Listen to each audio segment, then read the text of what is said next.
আসসালামু আলাইকুম রহমতুল্লাহ। ভারত বিরোধী পিনাকির মুখে হিসি করে দিল। ছি ছি ছি। পিনাকি ভট্টাচার্য এত চেষ্টা করলো, তারপরেও তার পিনিক ঠেকাইতে পারলো না।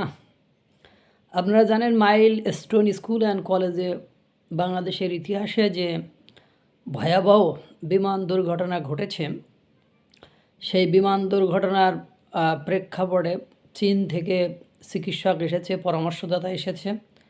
তারই আগে ভারত চিকিৎসা সেবার বিশেষজ্ঞ চিকিৎসক, সরঞ্জামাদি এবং আপনার নার্স দিয়ে সেবা করতে চেয়েছিল। সেই বিমান দুর্ঘটনায় আহত কচিকাঁচা ছাত্রছাত্রীদেরকে, আহত ব্যক্তিবর্গদেরকে।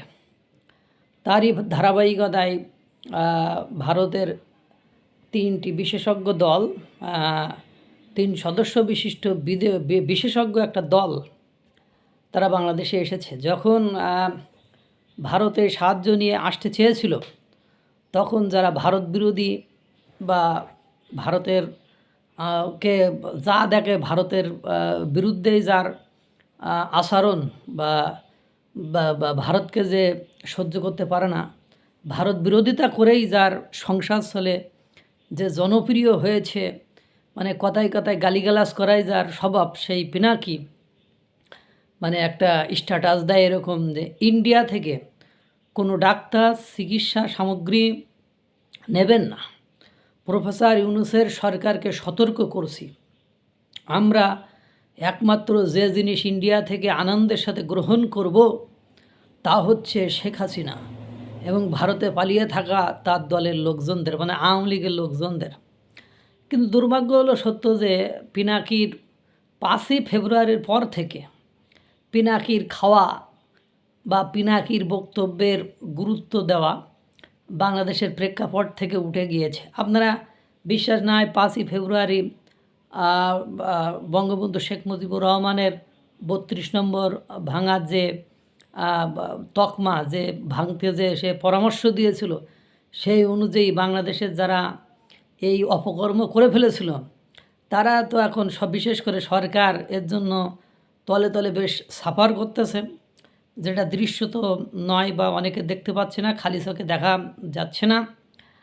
তারপর থেকে পিনাকির কোনো পরিকল্পনার এক্সিকিউশন হয়নি। যেমন আপনার প্রথম আলো, ডেলি স্টার, জিয়াফত হয়নি। এরপরে আপনার সেনাবাহিনীর বিরুদ্ধে উস্কে দেওয়া, সে কথা তো আমজনতা তারেক বলে দিয়েছে যে সেনাবাহিনীর বিরুদ্ধে কিভাবে আমাদেরকে আন্দোলন করতে বলেছিল, কিন্তু সেনাবাহিনী দেশপ্রেমিক, আমরা কেন তার বিরুদ্ধে আন্দোলন করবে। এবং পিনাকি যে এদেশে সবসময় অস্থিরতা বজায় রাখতে চাই, সেটা আমজনতা তারেক বলে দিয়েছে। পিনাকির আস্ফালন আমরা শুধু দেখছি আর দেখছি। পিনাকি, তোমার আর কথায় কোনো আর ঝাঁকি হবে না, তোমার কথায় আর কেউ সাড়া দেবে না। শুধু তোমার নয়, সমন্বয়কদের কথায় আর কেউ ডাক দিচ্ছে না বা সাড়া দিচ্ছে না বা যাচ্ছে না। এটা তোমার বোঝা উচিত।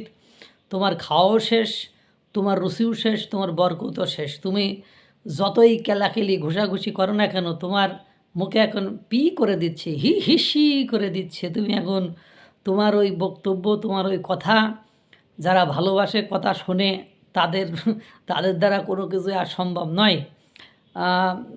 ধন্যবাদ মানে ভারত সরকারকে, যে এই বিপদের সময় কোনো রাগ না রেখে, ক্ষোভ না রেখে, একেবারে কোনো শত্রুতা প্রদর্শন না করে বাংলাদেশের এই বিপদগ্রস্ত মানুষগুলোর চিকিৎসার জন্য ডাক্তার পাঠিয়েছে, চিকিৎসা সেবা সামগ্রী দিয়েছে। আল্লাহ তাআলা সকলকে ভালো রাখুক, সুস্থ রাখুক। আসসালামু আলাইকুম রহমতুল্লাহ।